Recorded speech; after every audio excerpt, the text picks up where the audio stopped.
Hello there, and thank you for joining me on this video.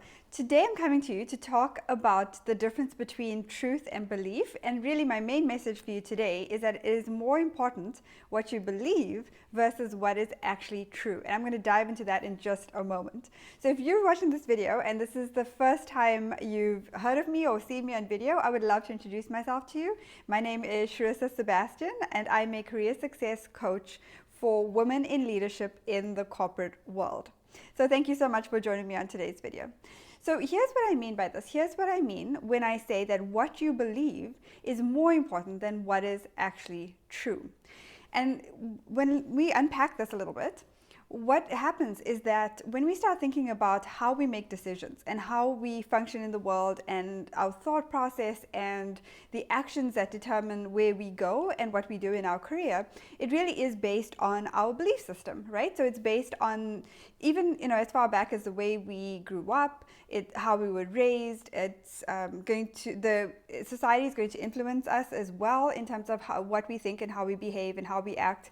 We can also have limiting beliefs based on, our own experiences, past experiences, good or bad, things like that. So all of these tie into our belief system, and they're seriously going to impact the way we make decisions in the workplace, the level of success that we achieve in our careers, our relationships, both professionally and personally, how we show up, how we position ourselves at work, what types of opportunities are available to us, and just so many more things. And so it really is based on belief and not necessarily what is actually true.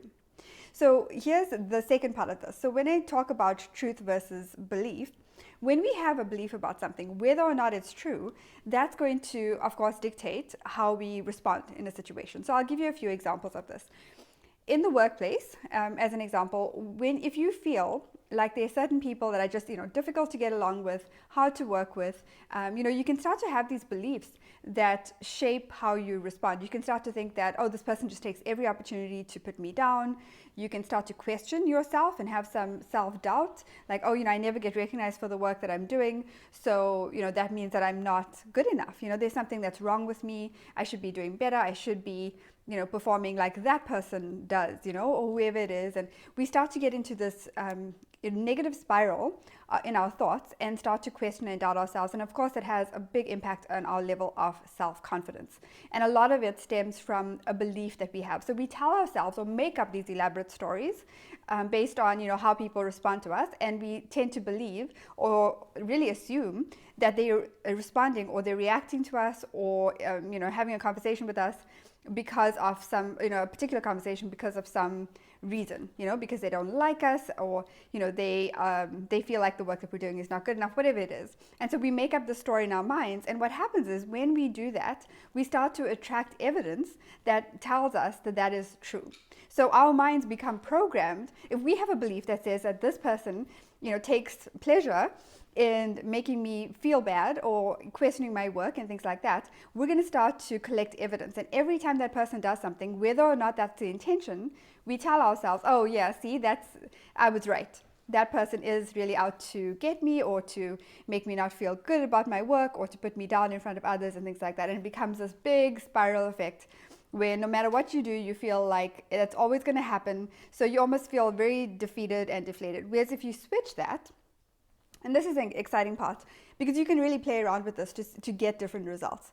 If you switch that and switch your focus from being focused on you and how you're feeling and how you're feeling attacked and all of those things, and focus on what's really important, focus on, and that's different for everyone.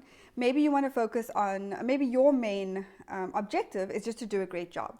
So switching the focus over to, okay, how can I show up in this moment? Say you're in a meeting, for example, with people that are difficult to work with. How can I show up in this meeting? What can I say and do that will make me feel really good when I walk away, that can help me feel more confident and in a way that's really contributing? If that is your end goal, if you just want to do a great job, always focus on that. Focus on the bigger picture. Focus on what do I need to do or say or get clarification on in this meeting that is going to help me move forward and help the team as well. Because when we take a focus off ourselves and put it on something outside of ourselves, it's a lot easier to step into our confidence because we will often do more for the greater good for other people than we'll do for ourselves. But the minute we start to take on other people's comments and make stories about it and create this kind of inner conflict within ourselves, then it's going to cause us obviously more harm than good, and it's going to impact our ability to really perform, to get noticed, to get positioned for those promotions and other opportunities. So that's what I want to leave you with today. That's my little thought for the day. And if this is something that you struggle with, or maybe, there are times, of course, where there's people who cross the line, and that's not what I'm talking about here. So you obviously have to know your boundaries and know when somebody is consistently behaving in a certain way towards you that's simply unacceptable. And then, of course, you need to take action on that. So that's a little bit of a separate issue. But if you find yourself in a place where you do want to position yourself for success, you want to feel valued and be valued at work, and you want to be in the supportive environment, and you're just not sure how to create that, or maybe you're at a place at work where you just feel like where you are is not, it's not serving you, it's not helping you to be who you want to be, and to, give you the level of success you want, and you're ready for a change, I would love to chat with you to get some clarity around that, to help you with your confidence, and also to help you to see, options as far as what might be the right next step for you, and also, of course, the strategy behind how do you actually do that? How do you feel better about yourself? Get clarity on what's right for you, position yourself in a way that attracts those opportunities to you, and how do you make those moves that are right for you. If any of this seems like something you're interested about, so you can let go of self-doubt and worry and second guessing and just not feeling good enough, then I would love to chat with you and help you in this area. You can reach out to me by scheduling a free strategy session at sharissasebastian.com/schedule, and I'll go ahead and post the link with this post as well, so it's easy for you to access.